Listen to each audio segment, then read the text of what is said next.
Dininig uli kanina ng Lower House Committee on Franchise itong usapin ng SMNI at as usual naroon ulit itong sina Ka-Eric at itong si Lauren Badoy at doon ay muli-uling tinanong sila, particularly itong si Ka-Eric Celis at siya ay pinipiga ng Kongreso, particularly itong mga nagtatanong dito si Congressman Suarez, Congressman Kimbo, etc. At saka yung si Congresswoman Nograles, Migs. At hindi nga sinagot nitong si Celis yung tanong sa kanya kung sino ang kanyang source. Tinatanong siya na pangalanan. Ang kanyang di umano ay source sa Senado na nagsabi sa kanya na ang opisina ni Romualdez ay gumastos ng 1.8 billion pesos sa travel expenses. At siya nagtatago, itong si Celis ay nagtatago pa rin sa tinatawag na Soto Law na di umano ay hindi niya pwedeng i-divulge o sabihin kung sino ang kanyang source sa kanyang mga komentaryo o mga ibinabalita. Subalit sangayon sa Committee ng Kongreso, may exemption ito at yun ay kapag involved ang national security ay nararapat lamang na sabihin nitong media man, lehitimo man o hindi lehitimong media man, gaya ni Eric Celis, ang kanyang source. Subalit hindi pa rin sinabi at mukha talaga siya ay naghahamon na siya i-contempt. Baka yun talaga ang gusto niya, i-contempt siya, orderan na ipakulong at siguro umaasa siya na siya sisikat at baka sakaling sa 2025 siya ay makatakbong senador. Ay yun lang naman ay ating naglalaro sa ating isip kasi parang talagang ginagalit niya ang Kongreso at eventually nakuha niya kanyang gusto. Siya ay na-contempt at siya ay ikukulong doon sa detention room ng Kongreso. Ayun nga, at naiwan si Badoy at nagkaroon ng conflict of statement at sinabi nitong si Lauren Badoy na dating kasamahan daw ni Ka-Eric sa CPP-NP ang kanyang source. So nagkaroon ng conflict kasi ang sabi ni Ka-Eric ay galing sa Senado, ito naman si Badoy ay galing daw sa mismong kasamahan ni Ka-Eric nung siya ay miyembro pa ng CPP-NPA at napakarami palang paglabag nitong SMNI. Pumasok sa parang inililipat niya yung bahagi ng kanyang pag-aari ng share dito sa SMNI. Ibiniba pa ang pangalan and then ang daming kaso binanggit doon. May kaso sa NTC, may kaso sa kapisanan ng mga broadcaster sa Pilipinas, KBP, at saka sa court binanggit doon yung mga ipinail na kaso ng red tagging, ipinail ni Atom Araulio, at saka nabanggit din doon yung kanilang fake news tungkol kay BP Lenny na di umano si dating BP Lenny ay miyembro ng NPA. Binanggit doon at palusot lang naman ni Badoy ay hindi daw sa kanya personal nang galing yun at nabanggit lamang niya bilang ika nga siya daw ay broadcaster, lehitimong broadcaster.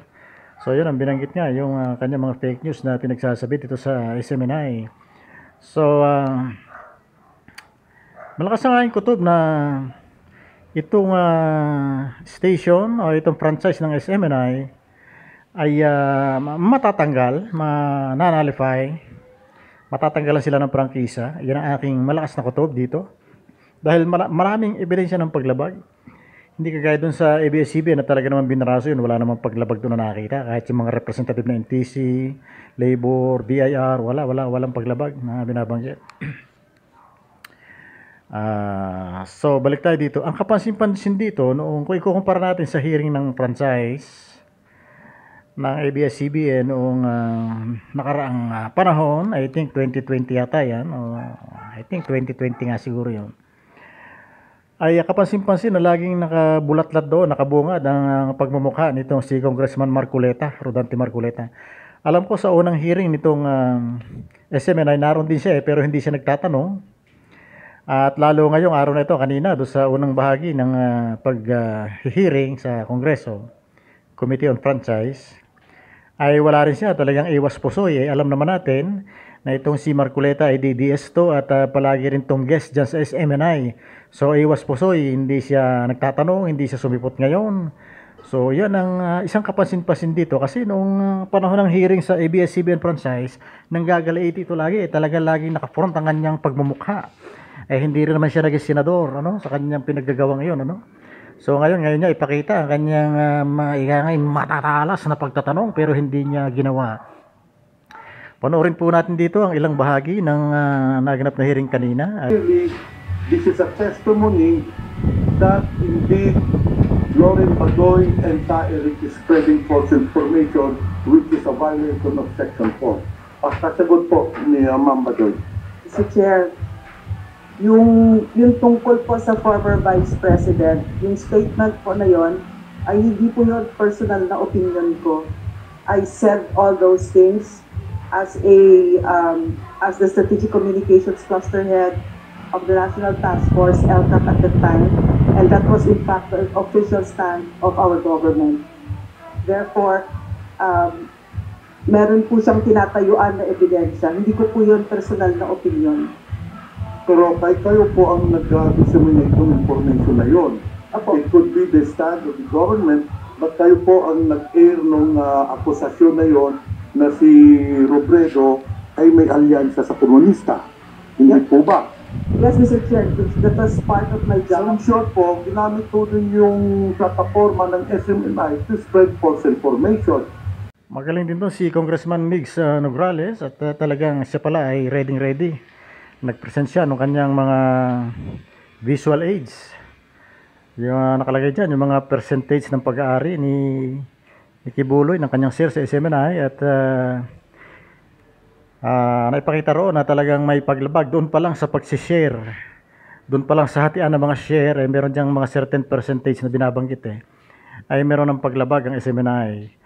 At pinapalabas na hindi na pag-aari ni Kibuloy ang malaking bahagi, pero nung busisiin nga nitong si Congresswoman Migs Nograles na isa palang abogado incidentally, ay sa tingin ko hirap na hirap sumagot itong abogado ng SMNI, sina Mark Tolentino at saka itong dating congressman si Rolex Suplico, hindi rin umubra kay Congresswoman Migs Nograles. So talagang doon pa rin tayo sa conclusion na at teka nga pala, meron pa nga pala isa ritong kakatuwang pangyayari. After the first hearing pala ay nag-withdraw itong SMNI sa membership sa kapisanan ng mga broadcasters sa Pilipinas.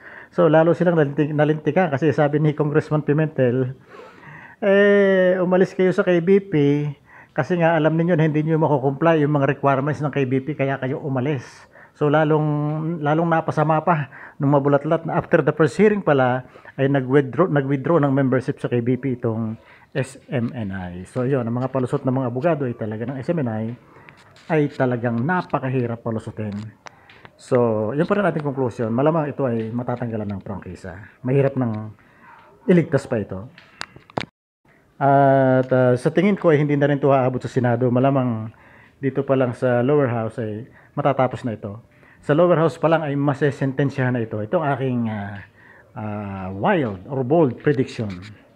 Kung gusto niyong paminsan-minsan ay makatakas sa stressful na kapaligiran ay maganda pong basahin itong librong fantasy ni Jane Vergara. Ito po ay 3 libro, book 1, book 2, and book 3. Maganda po ito.